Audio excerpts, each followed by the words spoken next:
Yuan, kecil terkejut, dan dia buru-buru berkata, kakak senior keempat, aku akan pergi mencari guru. Aku akan pergi mencari guru.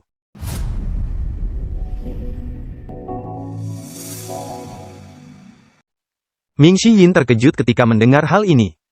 Mengapa guru tiba-tiba menjadi begitu pemaaf dan benar-benar ingin mengampuni kakak sulung?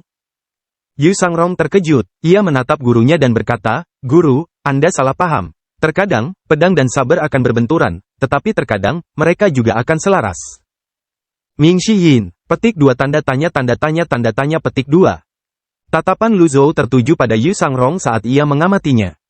Dia menyadari Yu Sangrong masih memegang buku harian itu di tangannya.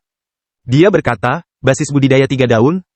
Yu Sangrong berdiri tegak, nada suaranya penuh percaya diri saat ia berkata dengan santai, dengan pedang di tangan, tidak ada yang perlu ditakutkan. Lu Zhou terdiam. Sepertinya mustahil baginya untuk mengubah temperamennya. Lu Zhou berkata dengan tenang, kalau begitu, pergilah. Terima kasih, Tuan. Jika nyawamu dalam bahaya, lindungi dirimu sendiri terlebih dahulu, kata Lu Zhou. Aku telah menghadapi bahaya yang tak terhitung jumlahnya dalam hidupku. Hanya musuh-musuhku yang akan memilih untuk melindungi diri mereka sendiri, kata Yu Sangrong. Lu Zhou sedikit mengerutkan kening. Yu Sangrong sedikit membungkuk dan berkata, akan kuingat itu. Ding, Yu Sangrong yang disiplin, hadiah, 200 poin jasa. Dia hanya akan mendengarkannya jika dia tetap memasang wajah datar. Pergi. Yu Sangrong mengangguk dan pergi. Dia berjalan keluar dari paviliun timur.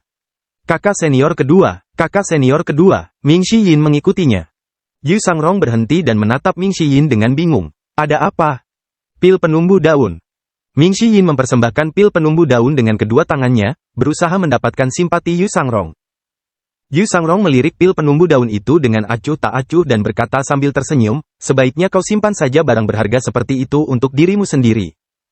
Begitu selesai berbicara, dia mendorong dirinya menjauh dari tanah dan melayang menuruni gunung seperti pohon willow. Dalam sekejap mata, dia menghilang dari pandangan. Ming Xiyin memegang pil penumbuh daun dan bergumam pada dirinya sendiri, apakah benda ini begitu tidak berharga?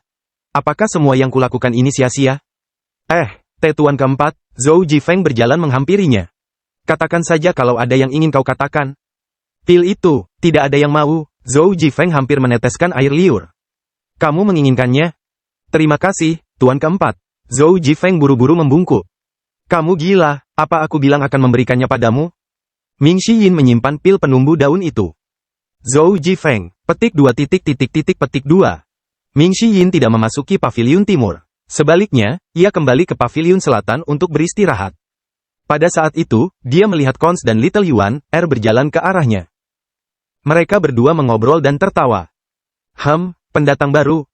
Ming Xiyin berjalan menghampiri mereka dan menyapa, adik junior kecil. Yuan, kecil kebetulan melihat makanan di tangannya. Dia berkata, kakak senior keempat, makanan lezat apa yang kau bawakan untukku? Cons hanya tersenyum padanya. Ini kerang, kata Yuan kecil. Kerang? Ming Xiyin terkejut dalam hati. Dia berjalan mengelilingi Cons dengan senyum di wajahnya sambil mengamatinya. Tidak ada yang tahu apa yang sedang dipikirkannya. Kakak senior keempat, apa ini? Pil penumbuh daun, jawab Ming Xiyin dengan santai. Aku ingin melihatnya. Ming Xiyin menyerahkan pil penumbuh daun kepada Yuan, kecil. Dia berdiri di samping dan mengamati Cons. Yuan, kecil membuka bungkusan itu dan memegangnya di telapak tangannya. Pil beraroma harum dan tembus cahaya yang menumbuhkan daun itu melayang ke udara. Ini adalah pertama kalinya mereka melihat pil yang menumbuhkan daun. Mereka jelas penasaran. Perhatian Cons juga tertarik pada pil berbentuk daun seperti mutiara itu.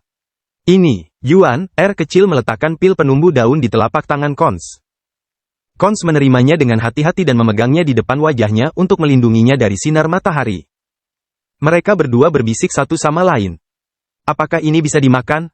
Ini untuk dimakan manusia, seperti permen. Yuan, kecil mengagumi pil yang bisa menumbuhkan daun itu. Oh!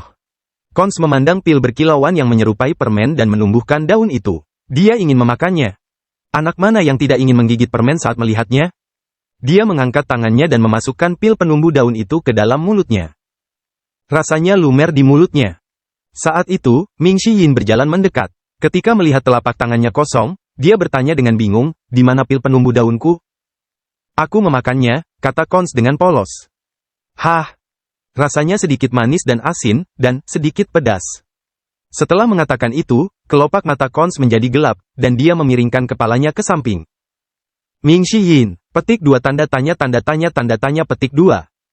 Ketika seorang kultivator yang telah memutus teratai emasnya mengonsumsi pil penumbuh daun, pil tersebut akan merangsang lautan ki di dantiannya dan menghasilkan sejumlah besar ki primordial, meningkatkan kultivasinya dan memaksanya untuk menumbuhkan daun. Fungsi ini menentukan tingkat kesulitan pemurnian dan kelangkaan bahan yang digunakan.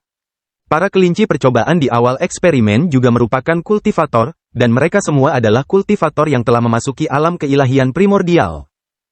Meskipun ini adalah pertama kalinya dia melihat pil yang bisa menumbuhkan daun, akal sehatnya mengatakan kepadanya bahwa orang biasa tidak boleh mengonsumsi pil ini. Sesuatu yang buruk akan terjadi pada mereka jika mereka mengonsumsinya.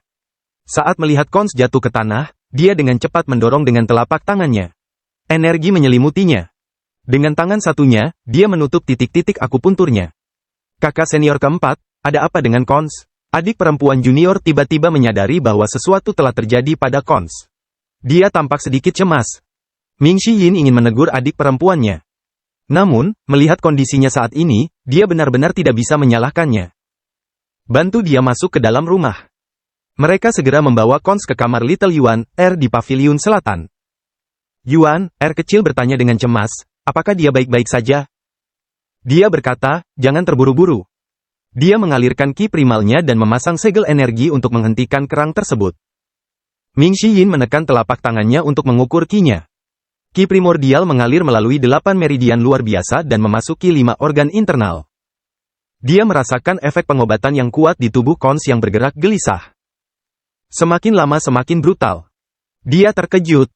Tidak heran jika Cons tidak mampu bertahan dan pingsan. Dia benar-benar manusia biasa, seru Ming Yin dengan terkejut. Selama ia memiliki sedikit kultivasi, ia punya cara untuk mengatasinya. Dengan begitu, ia bisa menyalurkan energi vital yang dihasilkan oleh efek obat kedantian dan lautan ki-nya untuk membantunya menerobos dan menghindari bahaya. Sekarang, jika orang biasa mengonsumsinya, tidak akan ada tempat bagi efek obat untuk menyebar. Efek itu hanya akan mengamuk di organ dalam mereka. Ini bukanlah cara yang tepat untuk melanjutkan. Setiap obat mengandung racun sebesar 30%. Terlebih lagi, obat ini akan menyebabkan para petani menderita kesakitan dan siksaan setelah menggunakannya.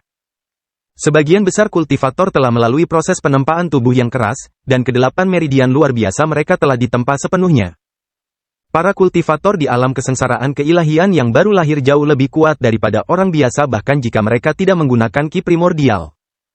Tanpa mengucapkan sepatah kata pun, Ming Yin terus menyalurkan ki primordialnya ke dalamnya. Ming Yin merasakan efek pengobatan bergerak menuju lautan ki di dantiannya. Jika ini terus berlanjut, nyawanya akan terancam. Hal itu harus dihentikan. Ming Yin tidak berani lengah. Dia menggunakan ki primalnya untuk memblokir efek pengobatan di 8 meridian luar biasa miliknya dan memblokirnya di depan lautan ki dantiannya. Pada saat itu, Cons mendengus. Darah menetes dari sudut mulutnya. Yuan, kecil terkejut, dan dia buru-buru berkata, kakak senior keempat, aku akan pergi mencari guru.